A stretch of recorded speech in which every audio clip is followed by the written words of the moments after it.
बृहस्पति भगवान की जय। आइए बृहस्पति भगवान की कथा प्रारंभ करते हैं। व्रत की विधि और विधान। हमें बृहस्पतिवार का व्रत किस प्रकार से करना चाहिए।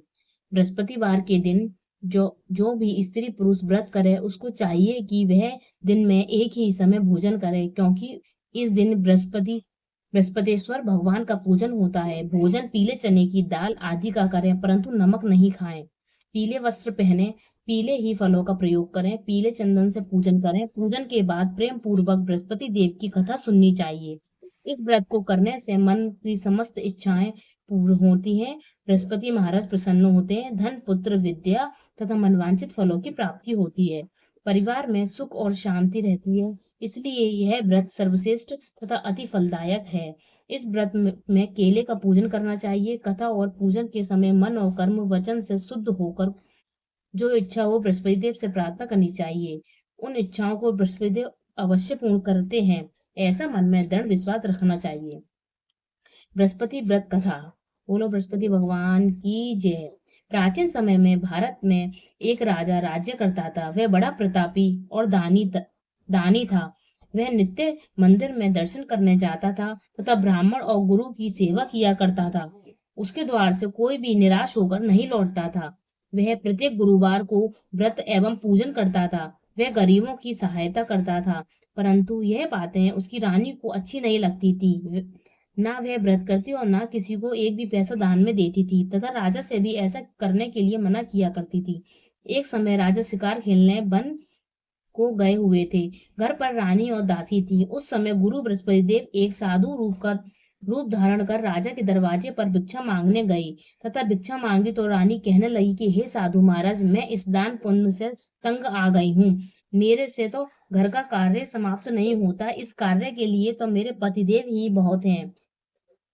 आप ऐसी कृपा करें कि मेरा सब धन नष्ट हो जाए, मैं आराम से रह सकूं। साधु बोले, हे देवी, तुम तो बड़ी विचित्र हो। संतान और धन से तो कोई भी दुखी नहीं होता, इसको तो सभी चाहते हैं। पापी भी पुत्र और धन की इच्छा करता है। अगर आपके पास धन अधिक है तो भूखे मनुष्यों को भोजन कराओ, प्याऊ लगवाओ, ब्राह्मणों को दान दो, धर्मशालाएं बनवाओ, कुएं, तालाब, बावड़ी, बाग, बगीचे आदि का निर्माण करवाओ, निर्धनों मनुष्यों की कुंवारी कन्याओं का विवाह करवाओ तथा अनेकों यज्ञ आदि धर्म करो। इस प्रकार के कर्मों से आपके कुल का और आपका नाम परलोक में सार्थक हो जाएगा एवं स्वर्ग की प्राप्ति होगी। मगर वह रानी इन बातों से खुश नहीं हुई। वह बोली, हे साधु महाराज, मुझे ऐसे धन की भी क्या आवश्यकता जिसको मैं और मनुष्यों को दान दूं, जिसको रखने उठाने में मेरा सारा समय बर्बाद हो जाए। साधु ने कहा, हे देवी, तुम्हारी ऐसी इच्छा है तो ऐसा ही होगा। मैं तुम्हें बताता हूँ, तुम वैसा ही करना। बृहस्पतिवार के दिन घर को गोबर से लीपना, अपने केसों को धोते समय स्नान करना, राजा से कहना कि हजामत बनवाए, भोजन में मांस मदिरा खाना, कपड़े धोबी के यहाँ धुलने डालना। इस प्रकार 7 बृहस्पतिवार करने से तुम्हारा सारा धन नष्ट हो जाएगा। ऐसा कहकर वह साधु महाराज वहां से अंतर्धान हो गए। रानी ने साधु के कहे अनुसार वैसा ही किया। 3 बृहस्पतिवार बीते ही थे कि उसका समस्त धन नष्ट हो गया और भोजन के लिए दोनों समय तरसने लगी, सांसारिक भोगों से दुखी रहने लगी। तब वह राजा रानी से कहने लगा कि रानी, तुम यहाँ पर रहो, मैं दूसरे देश को जाता हूँ, क्योंकि यहाँ पर मुझे सभी मनुष्य जानते हैं, इसलिए मैं कोई कार्य नहीं कर सकता। देश चोरी परदेश भी बराबर है। ऐसा कहकर राजा परदेश चला गया। वहां जंगल जाता और लकड़ी काट कर लाता तथा शहर में बेचता। इस प्रकार जीवन व्यतीत करने लगा। उधर राजा के घर रानी और दासी दुखी रहने लगी। किसी दिन भोजन और किसी दिन जल पीकर ही रह जाती। एक समय रानी और दासी को 7 दिन बिना भोजन के व्यतीत हो गए तो रानी ने अपनी दासी से कहा कि हे दासी, यहाँ पास ही नगर में मेरी बहन रहती है, वह बड़ी धनवान है, तू उसके पास जा और वहां से 5 सेर बेजर मांग कर ले आ, जिससे कुछ समय के लिए गुजर हो जाएगी। इस प्रकार रानी की आज्ञा मानकर दासी उसकी बहन के पास गई। रानी की बहन उस समय पूजन कर रही थी, क्योंकि उस रोज बृहस्पतिवार था। उस दिन जब दासी ने रानी की बहन को देखा, उससे बोली, हे रानी, मुझे तुम्हारी बहन ने भेजा है, मुझे 5 सेर बेजर दे दो। इस प्रकार दासी ने अनेक बार कहा, परंतु रानी की बहन ने कुछ उत्तर नहीं दिया, क्योंकि वह उस समय बृहस्पतिवार का व्रत तथा कथा सुन रही थी। इस प्रकार जब दासी को किसी प्रकार का उत्तर नहीं मिला तो वह दुखी हुई और क्रोध भी आया, परंतु परंतु वह बिना कुछ कहे लौटकर अपनी रानी के पास जाकर बोली, हे रानी, तुम्हारी बहन तो बहुत ही घमंडी है। वह छोटे लोगों से बात ही नहीं करती, इसलिए उसने मेरी बात का कोई उत्तर नहीं दिया। मैं वापस चली आई। रानी बोली, हे दासी, इसमें उसका कोई दोष नहीं है। जब बुरे दिन आते हैं तब कोई सहारा नहीं देता। अच्छे बुरे का पता विपत्ति में ही लगता है। अब जो ईश्वर की इच्छा होगी वही होगा। यह सब हमारे भाग्य का दोष है। उधर उस रानी ने कहा कि मेरी बहन की दासी आई थी, परंतु मैंने उससे नहीं बोली। इससे वह बहुत दुखी हुई होगी। यह सोच कथा सुन विष्णु भगवान का पूजन समाप्त कर वह रानी बहन के घर गई और अपनी बहन से कहने लगी कि हे बहन, मैं बृहस्पतिवार का व्रत कर रही थी, तुम्हारी दासी गई, परंतु जब तक कथा होती है ना तो उठते हैं और ना ही बोलते हैं, इसलिए मैं नहीं बोली। कहो दासी क्यों गई थी? रानी बोली, बहन, हमारे घर अनाज नहीं था। वैसे तुमसे कोई बात छिपी नहीं है, इस कारण ने दासी को तुम्हारे पास 5 सेर बेजर लेने के लिए भेजा था। रानी बोली, बहन, बृहस्पति भगवान सभी मनोकामनाओं को पूर्ण करते हैं। देखो, शायद तुम्हारे घर में अनाज रखा हो। इस प्रकार का वचन जब रानी ने सुना तो वह घर के अंदर गई और उसे एक घड़ा बेजर का भरा हुआ मिला। तब वह रानी और दासी बोली, बहुत ही खुशी हुई, और दासी कहने लगी कि हे रानी, देखो, वैसे हमको जब अन्न नहीं मिलता तो हम रोज व्रत करते हैं। अगर इनसे बृहस्पतिवार व्रत की विधि और कथा पूछ ली जाए तो हम भी रोज किया करेंगे। अब तब उस रानी ने अपनी बहन से पूछा कि बहन, बृहस्पतिवार के व्रत की कथा कैसे है तथा यह व्रत कैसे करना चाहिए? रानी की बहन ने कहा, बृहस्पति देव के व्रत में चने की दाल मुनक्का से विष्णु भगवान का पूजन, केले की जड़ में पूजन करें और दीपक जलावें, पीला भोजन करें, कहानी सुने, इससे बृहस्पति भगवान प्रसन्न होकर अन्न धन पुत्र देते हैं। इस प्रकार रानी और दासी दोनों ने निश्चय किया कि बृहस्पति भगवान का पूजन जरूर करेंगे। 7 दिन बाद जब बृहस्पति बाहर आया तो उन्होंने व्रत रखा। गुड़साल में जाकर चना गुड़ बीन लाई तथा उसकी दाल से केले की जड़ का विष्णु भगवान का पूजन किया। अब भोजन पीला कहाँ से आए? बेचारी बड़ी दुखी हुई, परंतु उन्होंने व्रत किया था, इस कारण गुरु भगवान प्रसन्न थे। 2 थालों में सुंदर पीला भोजन लेकर आए और दासी को देकर बोले, हे दासी, तुम्हारे और रानी के लिए भोजन है, तुम दोनों लेना। दासी बोली, दासी भोजन पाकर बड़ी प्रसन्न हुई और रानी से बोली, चलो रानी जी भोजन कर ले। रानी को इस विषय के बारे में कुछ पता नहीं था, इसलिए वह दासी से बोली, तू ही भोजन करना, क्योंकि तू हमारी व्यर्थ में हंसी उड़ाती है। दासी ने कहा, एक महात्मा हम दोनों के लिए 2 थालों में भोजन दे गया है, इसलिए आप और हम दोनों साथ साथ भोजन करेंगे। इस प्रकार रानी और दासी दोनों ने गुरु भगवान को नमस्कार कर भोजन प्रारंभ कर दिया तथा वह प्रत्येक बृहस्पतिवार को गुरु भगवान का व्रत और विष्णु भगवान की पूजन करने लगे। बृहस्पति भगवान की कृपा से फिर रानी और दासी के पास धन हो गया। रानी फिर उसी प्रकार आलस्य करने लगी। तब दासी बोली, रानी, तुम पहले इस प्रकार आलस्य करती थी, तुम्हें धन रखने में कष्ट होता था, इस कारण सभी धन नष्ट हो गया। अब गुरु भगवान की कृपा से हमें धन मिला है तो तुम्हें पहले की तरह आलस्य होता है? बड़ी मुसीबतों के बाद हमने यह धन पाया है, इसलिए हमें इसमें दान पुण्य करना चाहिए। आप भूखे मनुष्यों को भोजन करवाओ, प्याऊ लगवाओ, ब्राह्मणों को दान दो, कुआं तालाब बावड़ी आदि का निर्माण करवाओ, मंदिर पाठशाला बनवाकर दान दो, कुंवारी कन्याओं का विवाह करवाओ, धन को शुभ कार्य में खर्च करो, जिससे तुम्हारे कुल का यश बढ़े, तुम स्वर्ग को प्राप्त हो। तब रानी ने इस प्रकार कर्म करने प्रारंभ कर दिए तो उनका यश फैलने लगा। एक रात दिन रानी और दासी विचार करने लगी कि ना जाने राजा किस प्रकार होंगे, उनकी कोई खोज खबर नहीं है। तब गुरु भगवान से उन्होंने प्रार्थना की। भगवान ने रात्रि में राजा को स्वप्न में कहा, हे राजा, उठ, तेरी रानी तुझको याद कर रही है, अपने देश को लौट जा। राजा प्रातःकाल उठा, विचार करने लगा कि स्त्री जाति खाने और पहनने की संगनी होती है, परंतु भगवान की आज्ञा मानकर वह नगर के लिए चलने को तैयार हुआ। इससे पूर्व जब राजा प्रदेश चला गया तो प्रदेश में दुखी रहने लगा। प्रतिदिन जंगल में से लकड़ी बीन कर लाता और उन्हें शहर में बेचकर अपने दुखी जीवन को बड़ी कठिनाइयों के साथ व्यतीत करता था। एक दिन राजा दुखी होकर अपनी पुरानी बातों को याद करके रोने लगा। तभी उस जंगल में बृहस्पति देव एक साधु का रूप धारण कर आई और राजा के पास आकर बोले, हे लकड़हारे, तुम इस सुनसान जंगल में किस चिंता में बैठे हो, मुझको बतलाओ। यह सुन राजा के नेत्रों में जल भर आया और साधु से वंदना कर बोला, हे प्रभु, आप सब कुछ जानने वाले हो। इतना कह साधु को अपनी संपूर्ण कहानी बतला दी। साधु रूपी भगवान बोले, हे राजा, तुम्हारी स्त्री ने बृहस्पति देव का अपमान किया था, इसी कारण तुम्हारी यह दशा हुई थी।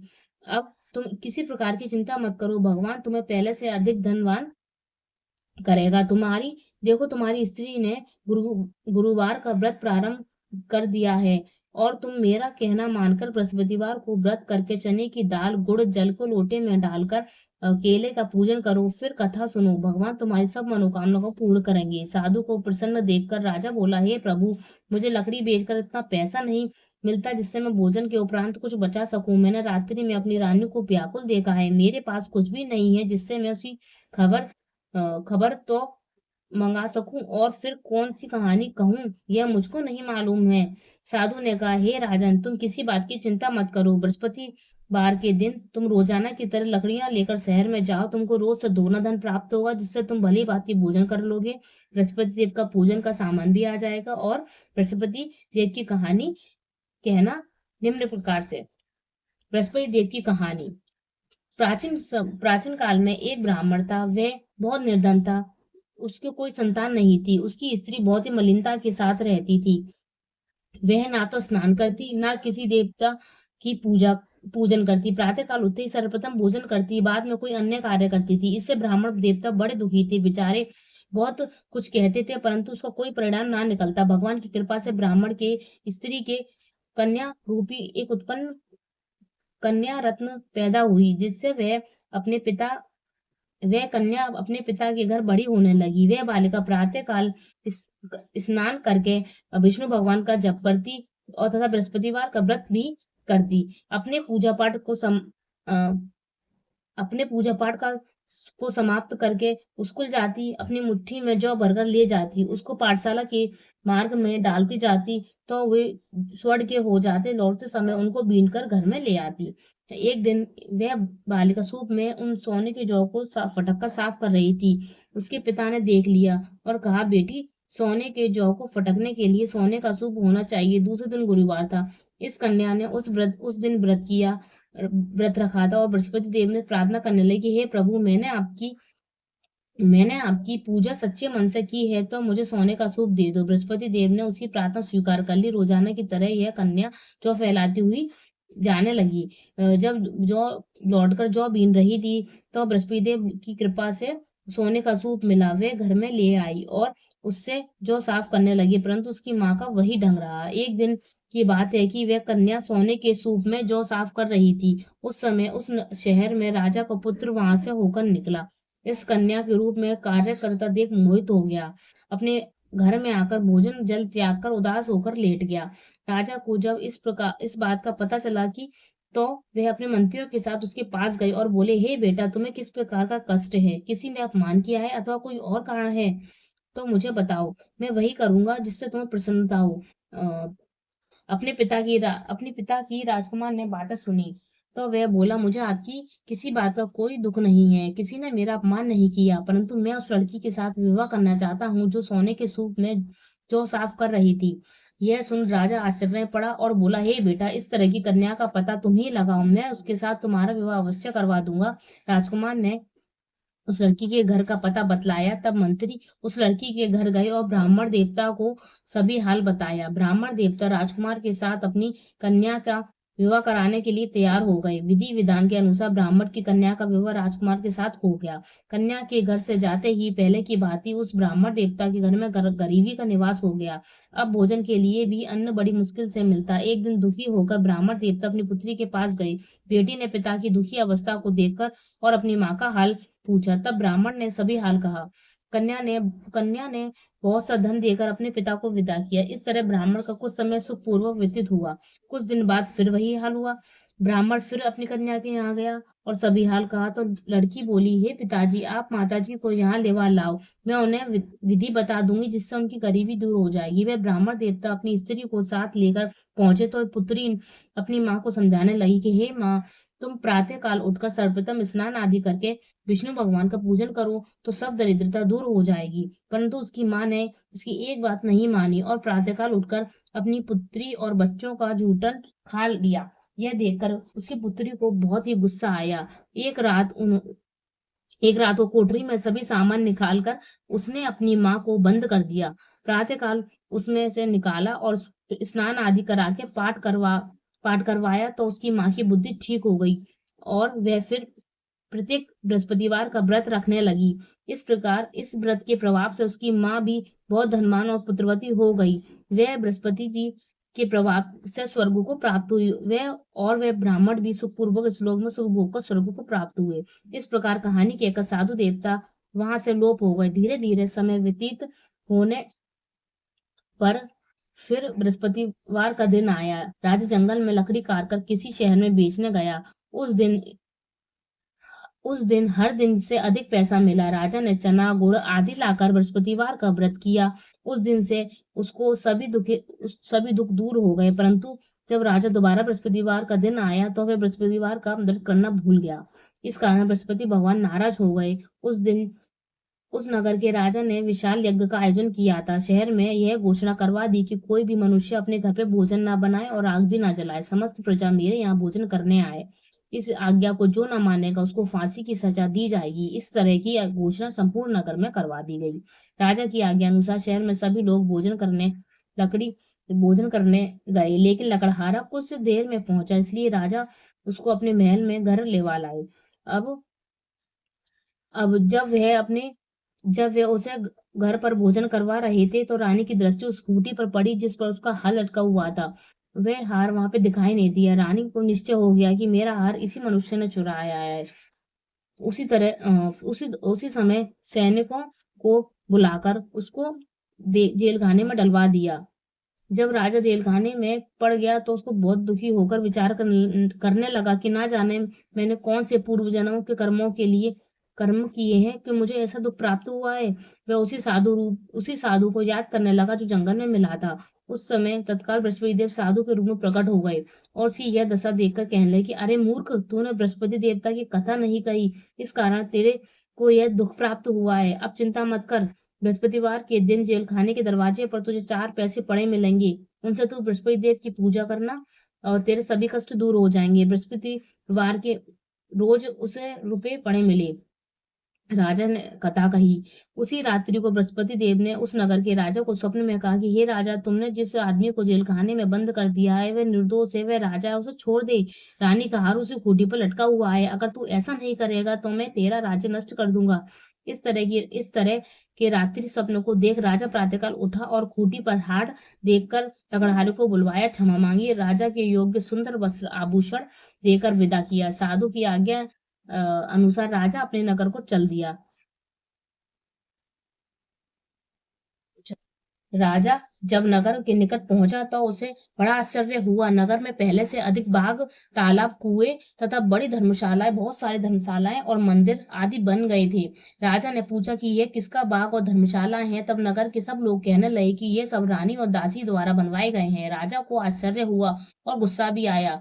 जब रानी ने खबर सुनी कि राजा आ रहे हैं तो उसने अपनी दासी से कहा कि हे दासी, देख राजा हमको कितनी बुरी हालत में छोड़कर गए थे। वह हमारी ऐसी हालत देखकर कहीं लौट ना जाए, इसलिए तू दरवाजे पर खड़ी हो जा। रानी की आज्ञा अनुसार दासी दरवाजे पर खड़ी हो गई। राजा आए तो उन्हें अपने साथ महल में लेवा लाई और तब राजा को क्रोध करके अपनी तलवार निकाली और पूछने लगा कि यह बताओ कि तुम्हें इतना सारा धन कैसे प्राप्त हुआ। तब उन्होंने कहा कि यह सब हमें बृहस्पति देव से व्रत से प्रभाव से प्राप्त हुआ है। राजा ने निश्चय किया कि 7 रोज बाद तो सभी बृहस्पति देव का पूजन करते हैं, परंतु मैं रोजाना दिन में 3 बार कहानी कहा करूंगा और रोज व्रत किया करूंगा। अब हर समय राजा के दुपट्टे में चने की दाल बंधी रहती तथा वह दिन में 3 बार कहानी कहता। एक रोज राजा ने विचार किया कि चलो अपनी बहन के यहाँ हो आए। इस तरह का निश्चय कर राजा घोड़े पर सवार हो अपनी बहन के यहाँ को निकला।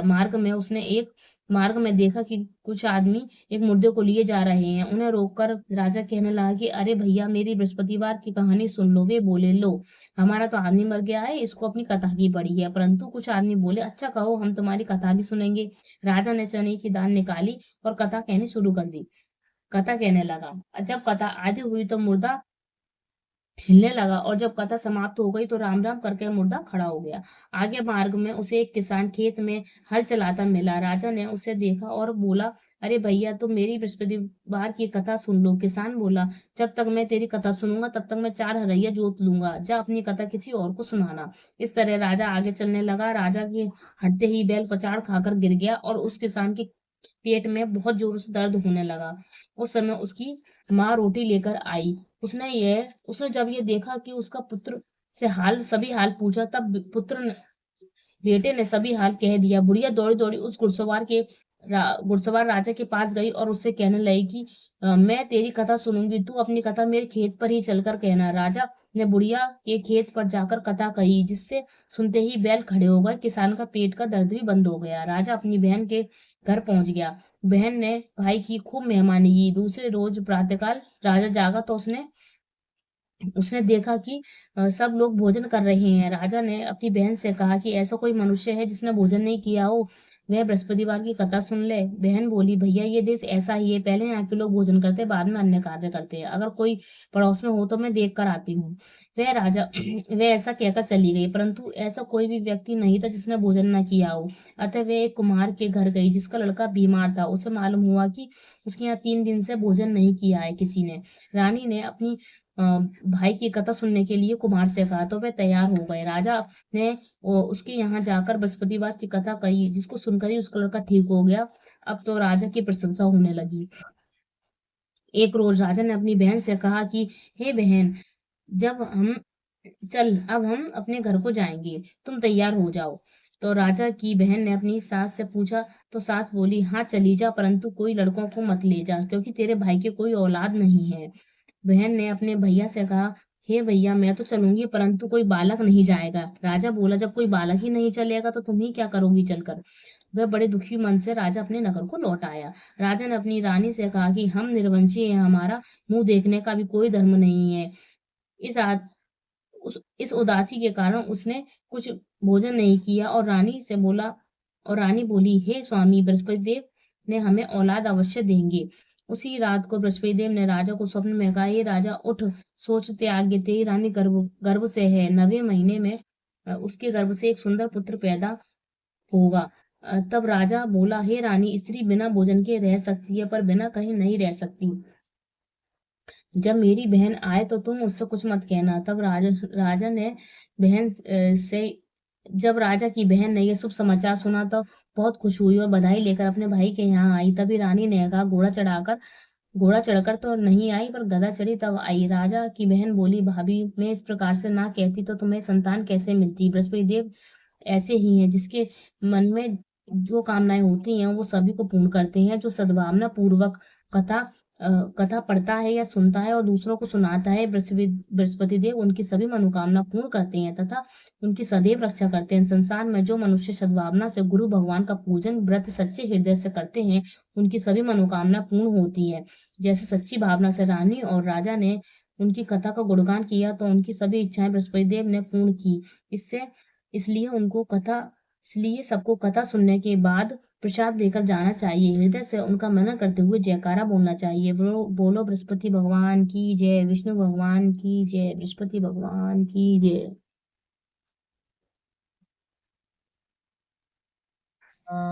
जय बृहस्पति देवा, ओम जय बृहस्पति देवा, छिन छिन लगाऊं कदली फल मेवा।